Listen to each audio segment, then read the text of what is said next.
Oi pessoal, tudo bom? Uma boa noite para todos vocês que acompanham mais uma vez, para todos vocês que estão vendo. E eu peço, não deixe de se inscrever aqui no nosso canal, de deixar aquele joinha aí pra gente, tá bom? Isso ajuda muito. Estava pensando sobre uma coisa que acontece, e isso não é novo, isso é uma coisa que já vem de longo tempo, e do tempo anterior veio, que é as falsas doutrinas e os falsos mestres. Isso não é uma coisa de hoje, atualmente, mas é uma coisa que já tinha bem antes. Se a gente for olhar ali, a história ali que é narrada de Jeremias e Ananias, por exemplo, a gente vai ver que Ananias era um falso profeta. Isso é só um exemplo. Ananias era um falso profeta. Isso não significa dizer que depois que o Senhor Jesus passou pela cruz, eles foram acabados. Não. Ainda assim, hoje existem, infelizmente, falsos mestres e falsos profetas. E o objetivo deles são colocar ensinamentos que são contra a palavra de Deus ou distorcer a palavra de Deus. Isso é uma coisa muito séria que acontece hoje em dia, mas que se a gente olhar e analisar à luz das Escrituras, a gente vai poder ver e ter um discernimento muito grande se aquilo é de Deus, se provém de Deus ou se não provém de Deus. Por incrível que pareça, um falso mestre ele sempre vai ensinar algo errado e você vai conseguir julgar segundo a palavra de Deus. Você tendo conhecimento da palavra, você vai conseguir julgar se aquilo que ele disse é verdade ou não. Infelizmente, muitos caem no engano por não examinar as Escrituras. E é uma importância muito grande que a gente deve fazer, examinar as Escrituras. E o nosso texto para hoje está em 2 Pedro, capítulo 2, segunda carta de Pedro, capítulo 2, do versículo 1 ao versículo 3, que nos diz assim: E também houve entre o povo falsos profetas, como entre vós haverá também falsos doutores, que introduzirão encobertamente heresias de perdição, e negarão o Senhor que os resgatou, trazendo sobre si mesmo repentina perdição. E muitos seguirão as suas dissoluções, pelos quais será blasfemado o caminho da verdade. E por avareza farão de vós negócios com palavras fingidas, sobre os quais já de largo tempo não se tardia condenação, e a sua perdição não dormita.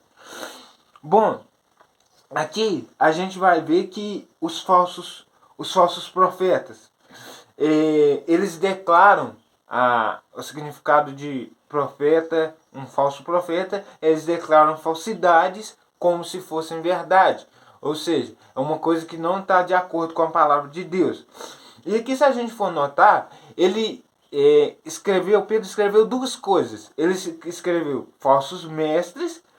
Aqui, se a gente for olhar na primeira parte aqui, ó, no versículo 1, fala assim, ó, entre o povo falsos profetas, e também ele fala falsos doutores. Tem traduções que falam falsos mestres e falsos profetas. Eu estava pensando sobre isso e tem uma diferença entre o falso mestre e o falso profeta. Por quê? O falso mestre, ele o quê? O mestre tem o quê? A obrigação de ensinar o que é correto. Se a gente for pegar com um exemplo simples, a gente vai ver que um aluno aprende com o seu mestre. E se o seu mestre ensina uma coisa errada, não estou dizendo que não acontece de errar, o ser humano é falho e ele erra. A gente precisa entender isso. Só que se um mestre sabe que o que está escrito daquele jeito, ele não ensina daquele jeito, ele é um falso mestre. E ele tem a responsabilidade de ensinar. E quando a pessoa ensina o erro, é muito mais difícil de você voltar e consertar aquele erro. E em relação ao falso profeta, hoje em dia não tem mais profetas de Deus. A gente sabe que a Bíblia está toda pronta, então, portanto, não tem necessidade de ter outro profeta de Deus que o Senhor levante para falar sobre os juízos em relação a coisas futuras que vêm. Porque a gente já sabe o começo, o meio e o fim da palavra de Deus. Mas os falsos profetas, naqueles tempos, eles existiam. E o que eles faziam? Eles traziam profecias falsas, enganadoras. Pelo ego do corações deles, eles colocavam aquilo e falavam. Se a gente for analisar a história de Israel, por exemplo, tem muitos falsos profetas que vieram para falar sobre Israel coisas que o Senhor não disse, falando que haveria paz quando não havia paz. Então ali a gente já vê que havia muitos falsos profetas e esses estavam insinuando e induzindo as pessoas ao engano. Vamos lá. Prosseguindo, a gente tem aqui no versículo, no mesmo versículo ainda, versículo 1, fala assim, ó, a renegação do soberano rei, negando o Senhor Jesus que resgatou da perdição eterna. Por quê? O que acontece? Essa carta de Pedro, ela é parecida com Judas. Quer ver? Em Judas, não tem capítulo, Judas 4, é só versículo. Olha o que ele vai dizer. Judas, versículo 4, fala assim, ó. Porque se introduzirão alguns que já antes estavam escritos para este mesmo juízo, homens ímpios que convertem em dissolução a graça de Deus e negam a Deus, único dominador e Senhor nosso, Jesus Cristo. Aqui está falando o quê? Da negação.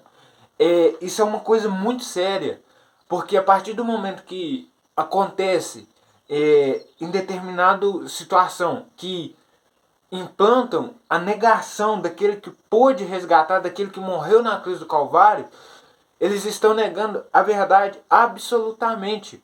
Porque se uma pessoa nega, se um determinado grupo de falsos mestres e falsos profetas, que hoje em dia existe isso, negam a veracidade da palavra de Deus, negam o Senhor Jesus que os resgatou, essa palavra resgatar, eu vou explicar ela logo. Nega a verdade que o Senhor resgatou eles. Onde, porventura, o homem vai achar salvação, senão a ser no Senhor Jesus? Não tem outra salvação a não ser no Senhor Jesus. A palavra de Deus nos diz claramente que há só um mediador entre Deus e os homens, que é Jesus Cristo. Então, quer dizer, só Ele é a salvação. Isso é importante. E quando surge essa negação, é um ensinamento de perdição eterna. Porque se o Senhor resgata, não pode negar-se ao Senhor, porque Ele está resgatando. Ele morreu na cruz por todos nós. Falando sobre resgate, em 1 Coríntios, capítulo 6, versículo 20, nós temos uma referência sobre esse resgate. Vamos lá ver? 1 Coríntios, capítulo 6 e o versículo 20, vai nos dizer assim, ó. Porque fostes comprados por bom preço. Glorificai, pois, a Deus no vosso corpo e no vosso espírito, os quais pertencem a Deus. Aqui está falando assim que a gente foi comprado por bom preço. Qual que foi o preço que nós fomos comprados? Não por ouro, não por pedras preciosas, não por nada disso, mas pelo sangue do Senhor Jesus e pelo corpo dele vertido na cruz do Calvário. Isso é muito importante. Esse que foi o preço que o Senhor Jesus pagou por todos nós. Eu acho interessante que o finalzinho do versículo 1 fala que, trazendo sobre si mesmo repentina destruição. Você pode notar que imediatamente, alguns exemplos, Judas 5, em Judas 5, vai tratar de um povo trazendo repentina destruição. Judas 6, os anjos. Judas 7, Sodoma e Gomorra e a sua fornicação. O que eu quero dizer com isso? Eles traziam sobre si mesmo essa repentina destruição. O que até poucos dias a gente estava estudando, que individual, cada um tem a responsabilidade sobre si mesmo. Cada um deve prestar contas a Deus. Então cada uma das pessoas, desses falsos mestres, falsos profetas, trazem sobre eles mesmos repentina destruição. Não só trazem como para eles mesmos, como induzem outras pessoas a fazerem o mesmo caminho, seguindo o mesmo caminho.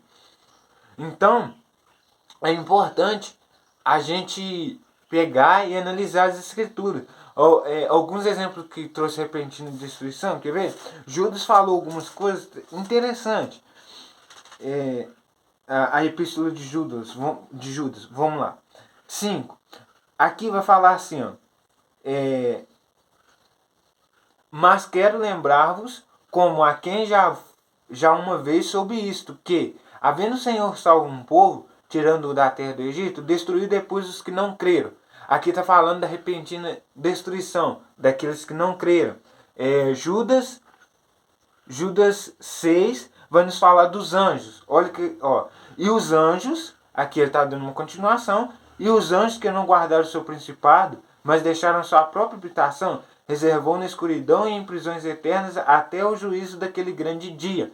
Aqui está falando que a repentina destruição dos anjos imediatamente. E Judas 7 vai falar sobre Sodoma e Gomorra. Assim como Sodoma e Gomorra e as cidades circunvizinhas, que, havendo entregue a fornicação como aqueles, e ido após outra carne, foram postas, por exemplo, sofrendo a pena do fogo eterno, Sodoma e Gomorra. Essa destruição vem repentina, traz uma ideia de imediatismo do Senhor. O Senhor não tarda em fazer juízo. Vamos voltar lá. Agora, a gente tem uma coisa interessante. Muitos seguiram os falsos profetas e também os falsos mestres. Aí que vem a importância do conhecimento das Escrituras. Talvez muitas pessoas dizem, mas eu já sou uma pessoa salva, não preciso ler as Escrituras. Se você faça ao menos um esforço de ler as Escrituras. Porque o que acontece? As verdades estão nas Escrituras sagradas. E a partir do momento que você começa a ler, você vai entender que aquilo que está escrito aqui, você vai conseguir ter um discernimento se aquilo é certo ou não. Você vai entender, olha, isso está errado, não é assim, do jeito que eu penso. A própria palavra de Deus nos dá esse conselho. Olha aqui em Mateus 22 e versículo 29, vai nos dizer assim, ó. Mateus 22, versículo 29.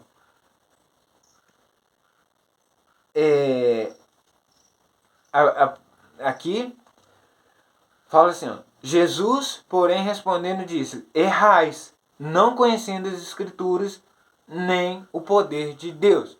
Ou seja, o Senhor fala assim: vocês estão errando porque vocês não conhecem as Escrituras.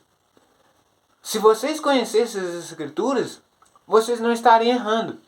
E vamos ser sinceros, quantas pessoas, quantas coisas que acontecem e pessoas que caem em coisas erradas porque não examinam as Escrituras. Mesmo as pessoas mais novas, por exemplo, que têm a oportunidade de ler, de examinar as Escrituras, elas não examinam e acabam caindo no engano.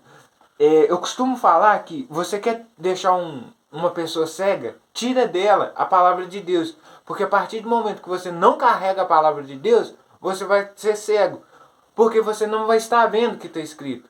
Aí, é interessante que a gente tem que examinar as Escrituras de uma forma correta, é claro. Não é ler e interpretar de qualquer jeito. Mas examinar as Escrituras de uma forma correta. Para que quando vier algo que não venha da procedência de Deus, a gente tenha um discernimento. Isso é muito importante. Por isso, cada um de nós deve ler as Escrituras. Leiam as Escrituras, porque elas testificam de Jesus Cristo, elas dão conselho para toda coisa que você quiser, você vai achar na palavra de Deus. Qualquer assunto você vai encontrar. Tá? Então vamos lá. Agora o versículo 3 é um dos versículos que mais, assim, é claro, não menos muito importante que os outros, mas um versículo que me chamou a atenção. Porque quanto tempo atrás Pedro escreveu essa carta? Tem muito tempo, com certeza. Então, o versículo 3 fala de uma coisa que farão comércio de vós. Ou, quer ver? Dependendo da sua tradução, né? Vamos voltar lá. Aqui, ó. Versículo 3. E por avareza farão de vós negócio com palavras fingidas, sobre os quais é de largo tempo não se tardia a condenação e a sua perdição não dormita. Isso daqui é uma coisa muito séria. Fazer comércio. Usar a palavra de Deus para fazer comércio. Infelizmente, hoje em dia, existe isso. Infelizmente, essa é a realidade. Usar a palavra de Deus para fazer negócios. Por quê? O que acontece? Quando uma pessoa ela não tem o conhecimento da palavra de Deus, ela vai acabar caindo naquele engano. Porque um falso mestre, ele vai falar algo para aquela pessoa. E aquela pessoa, se ela não for na palavra de Deus, ela vai ficar no engano. E o que eles vão aproveitar e fazer? Eles vão abrir brechas para que hoje, por exemplo, acontece muito, para que façam comércio dos fiéis. Isso é uma coisa muito séria. Às vezes, por exemplo, assim, você vai em tal lugar e tal, aí quando você chega lá, você vê aquilo tudo e aí está ali um grande comércio. Ora, temos em mente que a palavra de Deus não é para se fazer comércio. É claro, tem muitas pessoas que questionam em relação a dízimo. Por exemplo, mas então quer dizer que eu não tenho que dar dízimo? Não, não é isso que eu estou dizendo. Eu já vi uma heresia que fala que de 30%, eu já vi alguém falar comigo uma vez que 10 para o Pai, 10 para o Filho e 10 para o Espírito Santo. Não existe isso. Se a gente for analisar na palavra de Deus, o que acontece? Uma mulher chegou e deu uma moeda. Aquela moeda foi ela que deu a oferta maior. Porque o que acontece? Ela deu de coração. Deus vai ver o coração. Mas muitos aproveitam a situação para enganar os fiéis e assim fazer comércio deles.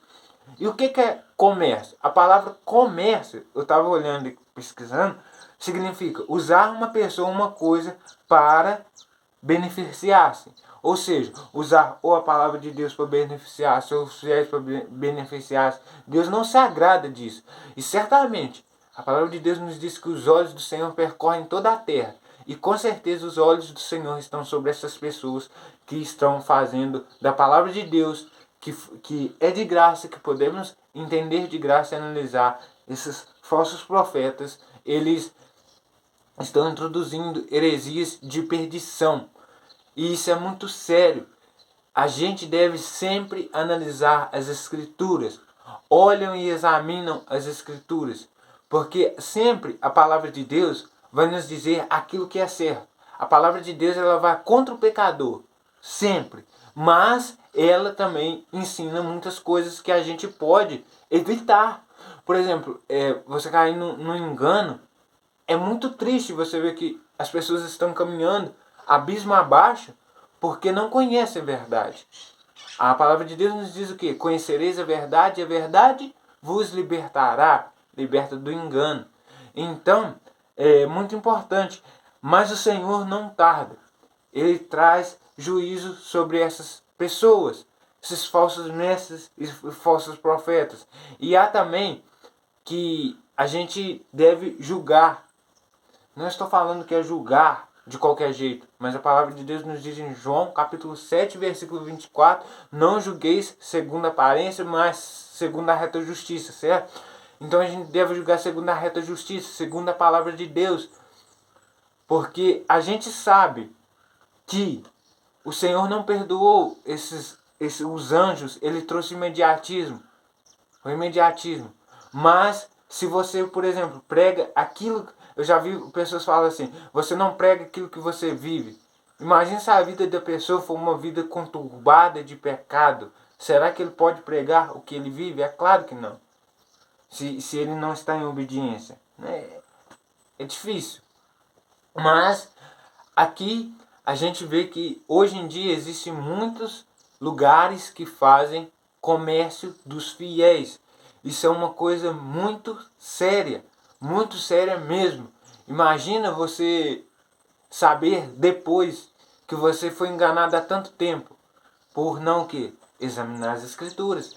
Talvez o que acontece? Satanás, ele fez, quando Jesus foi tentar no deserto, o que ele fez? Ele distorceu a verdade.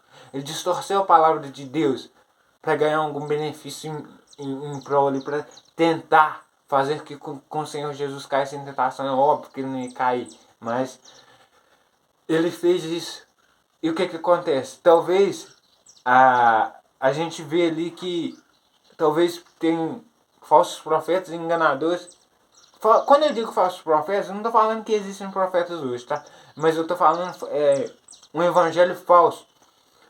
Por exemplo, hoje em dia tem-se um evangelho pregado em muitos lugares do amor, graça e misericórdia. Mas Deus não é só isso. Se Deus fosse só amor, graça e misericórdia, ele não teria juízo. E a gente vê muito na palavra de Deus que o juízo sobre Sodoma e Gomorra, o juízo sobre os anjos, que o juízo até mesmo veio sobre Adão e Eva quando eles pecaram. O Senhor não deixou passar. Quando eu digo passar, o Senhor não deixou desapercebido. A Satanás, veio o juízo, a serpente enganou Eva, veio o juízo. Ali a gente vai ver logo à frente que veio uma série de coisas que o Senhor disse. Do suor do teu pão, do suor do teu rosto comerás o teu pão. E ali a gente vai vendo o que o Senhor tomou as providências. Agora eu pergunto, será que essas pessoas que estão levando o evangelho de Deus tão perfeito, com enganação, será que o Senhor vai tardar em trazer sobre eles o juízo, ao juízo? É claro que não. Por isso é importante, seja atento e examine as escrituras. Porque quando você examinar as escrituras, você vai poder ter um discernimento das coisas que são de Deus e das coisas que não são de Deus.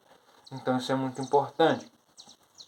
Heresia, perdição e negação. Heresia leva à perdição. E a perdição é a negação do Senhor Jesus. Fique atento. Não deixe que as coisas ruins entrem no seu coração. Mas examine as escrituras. Porque elas sim trazem o conhecimento e a verdade. Que a graça e a paz do nosso Senhor estejam com todos vocês.